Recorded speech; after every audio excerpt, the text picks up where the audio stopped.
This season of sailing ends where it began. 6 months ago, we set sail without a clear heading, unknowingly setting the theme for the unforeseeable future. We didn't stop until we saw the tropical shores of the mainland, living that one day. One day we'll be floating in the tropics, and I'll be drinking a margarita. That one day multiplied. We found a tribe that had the same dream, and 102 days later, we left in the direction of inner exploration. We first needed to pluck ourselves out of the tedium of thought our past put us in, freshen up, and pursue a new perspective. A shift did occur, but there is still work to be done. We returned to the desert, and like a sweat lodge, we hope to cultivate clarity. 9 years ago, we cast our purpose in concrete. We were tested. The sea trials continued. As we gain confidence, we seek to chart the next foreign territory. The building of hull and soul never ends. We only turn the page. Alright, this is the third time that I've tried to record this. All of our cameras are just falling like flies, rapidly dying after all the heat and the miles and the use, but we're flying back to California the day after tomorrow, so hopefully we'll be able to restock our gear. I'm trying one more time on Ruth's phone, so I don't know how much we'll actually be able to record, but we're just going to get the boat buttoned up and get it ready. I'm going to start with pickling the water makers. That's kind of the first thing to do.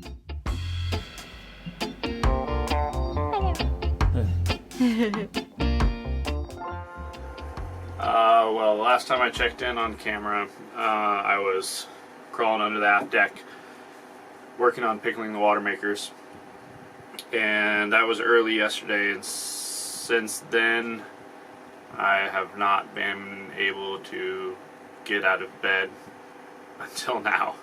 My back went out again. I was hoping that if I was really careful that I would be able to get back to it today. It's a shitty situation because when we came here to Escondido, a lot of the stuff that was on my list is kind of my specific stuff, and then Ruth has her list, but now Ruth has to take up the slack and do both lists. So Ruth's gonna learn a lot of new things today. I have a bandana, so I can replace Garrett. I think it'll give me all the strength that I need. Ruthie the Riveter.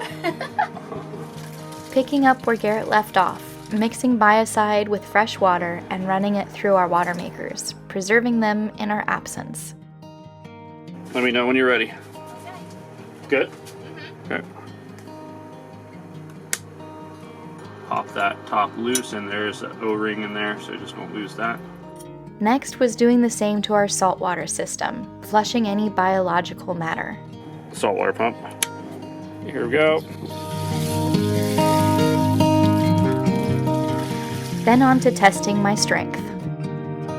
So, stuffing box. Yes, we need to see the collar on the backside.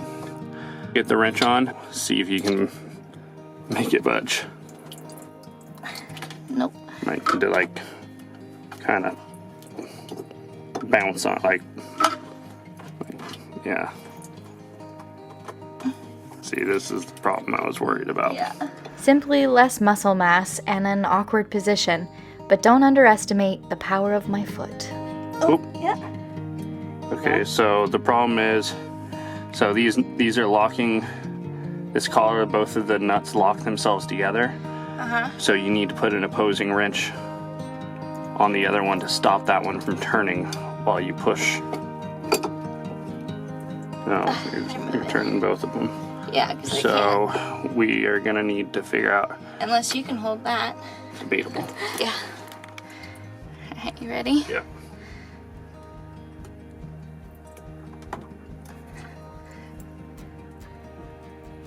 There we go. Keep going? Yep, keep going. We're loose. Sweet. That's the hard part. So you can use the orange one. Over here. It's nice and sweaty in here. Stuffing box tightened to dripless, closing off one of the ways water gets in. Drip test. And I think we got her nice and tight. Cool. Nasty. Ow. Okay. Check. Check. Now closing the other way water gets in. okay, I'm gonna send this down to you. Fashioning a bridle to the mooring ball so we have 2 attachment points, and adding some fire hose to the line to prevent chafe on the whiskers and bobstays will keep Red Aviva safe and secure through hurricane season. We stow any externals like the hydrovane rudder and lower the Yankee to stow down below. Our other sails on booms will get lashed. Hurricane wind is no joke. Puerto Escondido is a natural hurricane hole, meaning it's very protected.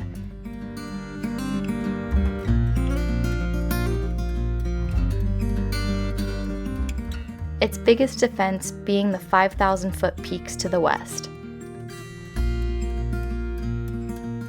The first hurricane of the season, Carlotta, formed to Category 1 on August 2nd, with 90-mile-an-hour winds, and was about 500 nautical miles south of Red Aviva. Garrett makes our final meal on board, with the last of the triggerfish he speared, helping me check an item off my list: empty the fridge. Serrano, tomato, onion, and cucumber also make this ceviche. And a ton of lime juice to cook the fish.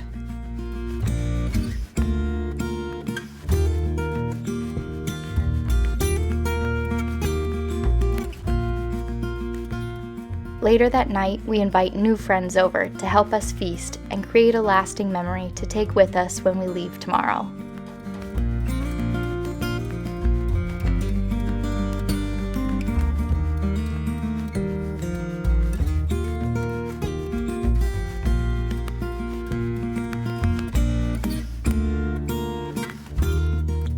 The radiant sky reflecting off the water and creating an orange glow ignited a serene disposition in myself. My entire world felt sheltered by mountains and swaddled in warm light. Our natural surroundings will soon turn synthetic, a contrast we're looking forward to. The beauty here is remarkable and will always pull us back.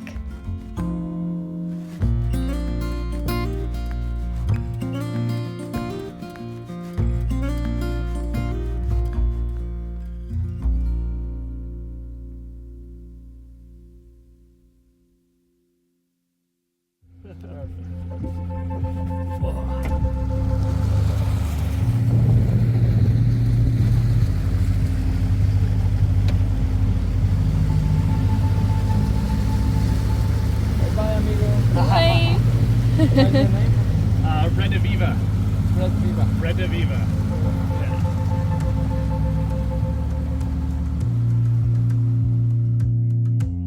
Staring across the tarmac, I say a silent goodbye. Board the plane and try to sit still. You can take the taco out of Mexico, but you can't take Mexico out of the taco. You also can't take the builder out of Garrett.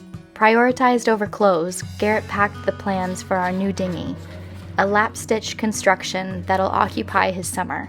The plans are thorough and include full-scale patterns for every piece of the build.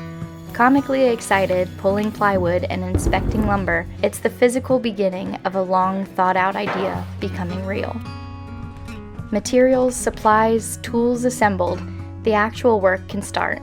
A huge thanks to one family that helped set us up. Let's get building. How's it going, everyone?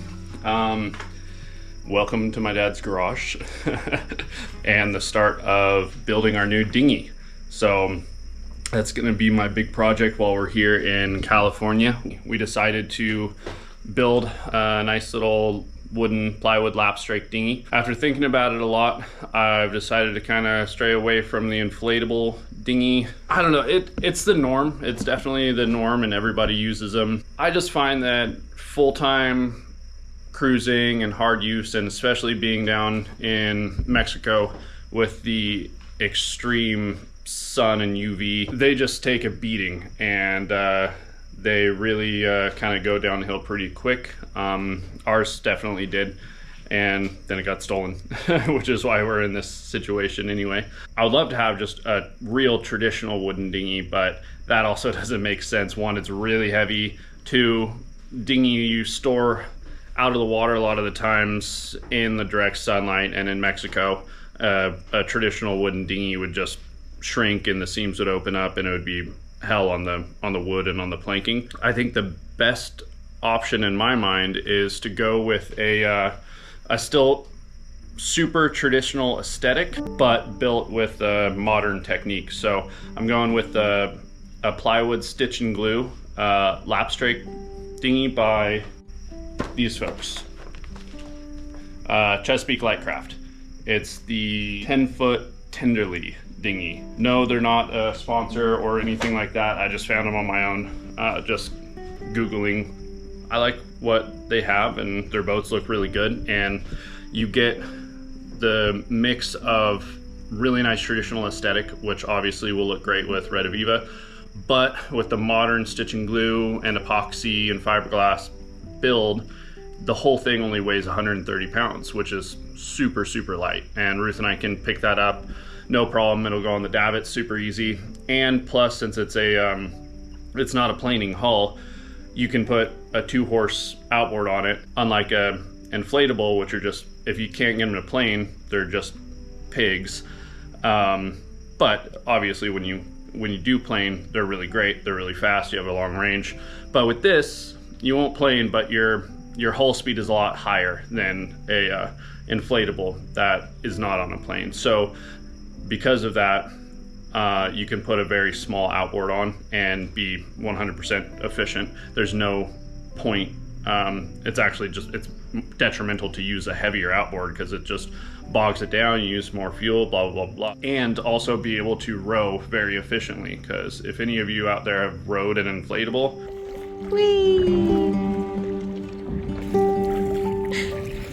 so this thing will row really nicely too.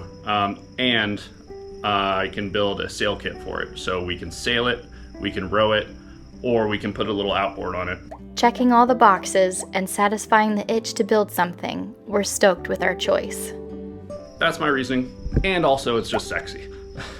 You know me with aesthetic, and I think this dinghy will look right. It'll look like it belongs, either hanging on the davits on Red Aviva, or if we go out on a longer passage, I plan to make some chocks on the cabin top so I can actually stow it on the cabin top, which is another benefit that I really like about switching to this. We can stow it up there where it's way safer and much more seaworthy setup than on the davits.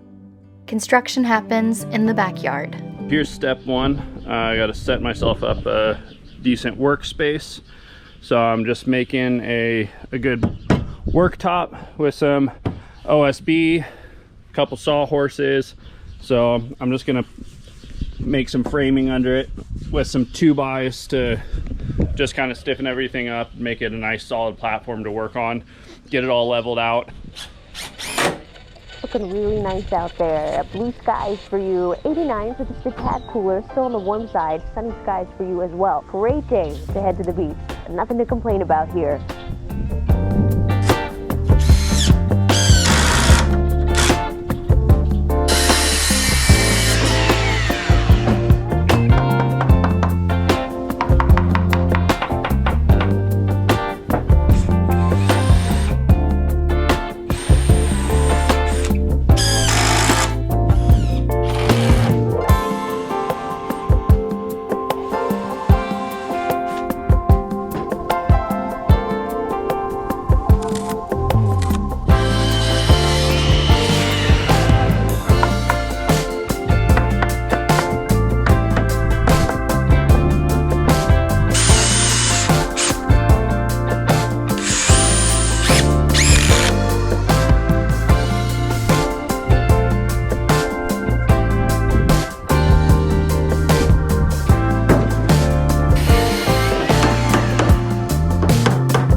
All right, there it is. Simple, solid worktop. Now I can start laying out my plan for where I want to start with the actual dinghy.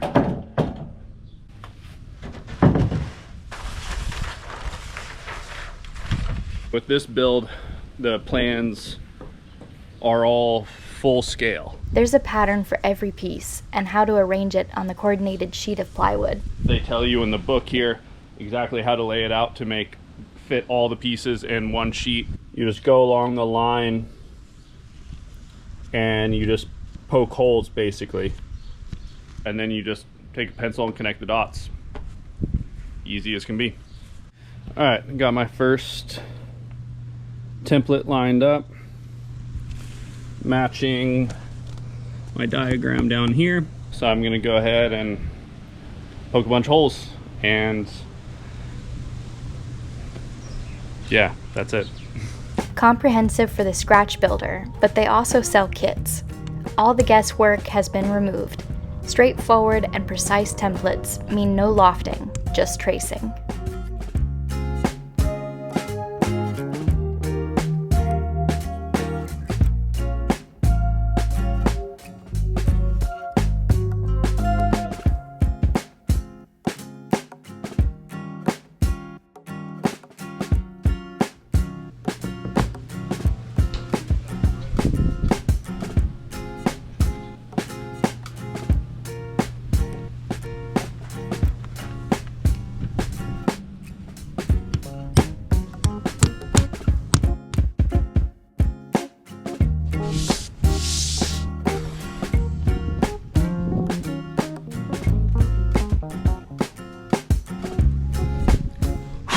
All right, I've got most of my pieces patterned out for this piece of 3/4 inch plywood, so now I can start cutting pieces out.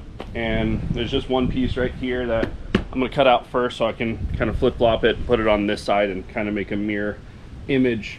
I just figured it'd be easier doing that than to try to deal with the flipping the plans over and repunching all the holes for the bigger pieces.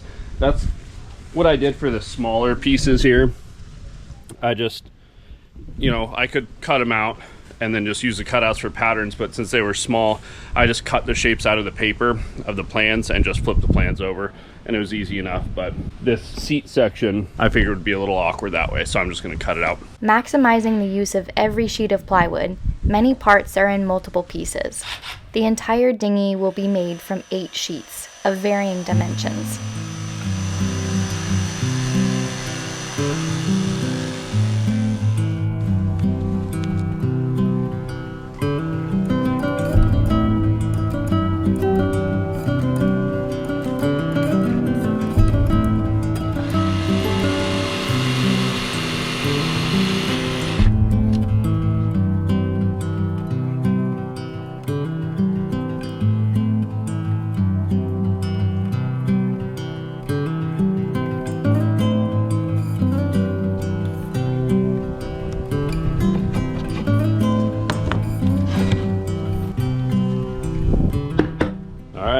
First piece of the new dinghy. Now I'm going to take this piece and then just flip it over and then use it to pattern my next piece.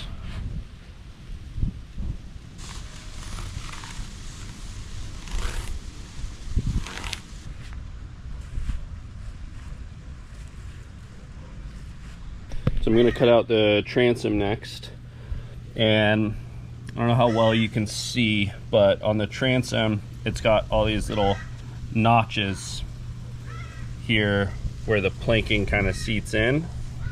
So I'm trying to find out the best way to cut this out right now with the tools that I have. At least the transom I want to finish bright, so I want to make sure everything's really nicely done and don't have like any tear out on the edges and stuff. Each one of these little notches, I'm going to come down a little bit and drill a hole so I can get my jigsaw blade in there, and then I'm gonna cut up there, drill a hole, cut up there, cut there, and then I'll probably cut the whole transom piece free of the rest of the plywood, and then I'll probably take my little pole saw and come in there and just finish with the fine-tuned stuff so I can get nice clean edges.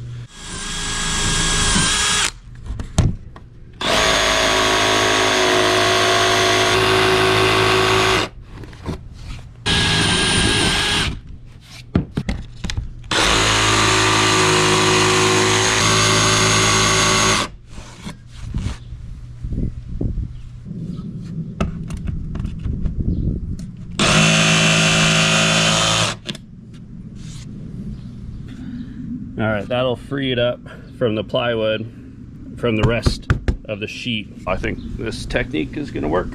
The pole saw.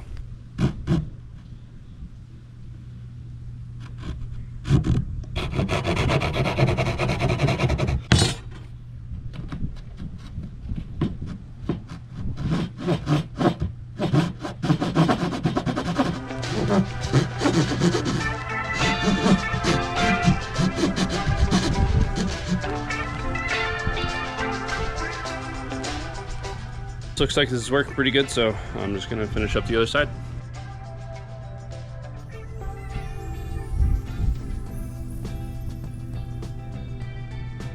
All right, so just finished getting the transom all roughed out, so that's done. We can move on to the next pieces. Thanks for watching us build again. If you liked the video, please give us a thumbs up and consider subscribing if you haven't already. And we'll see you next week. It's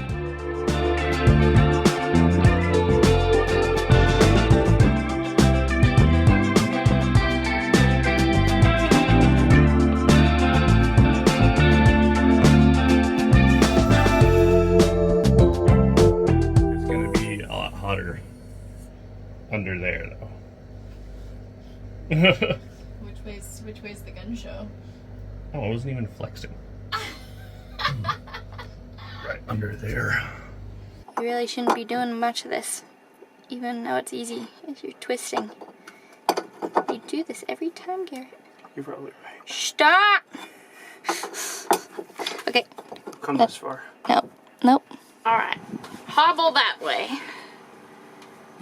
Look at him go. You need a backup beeper.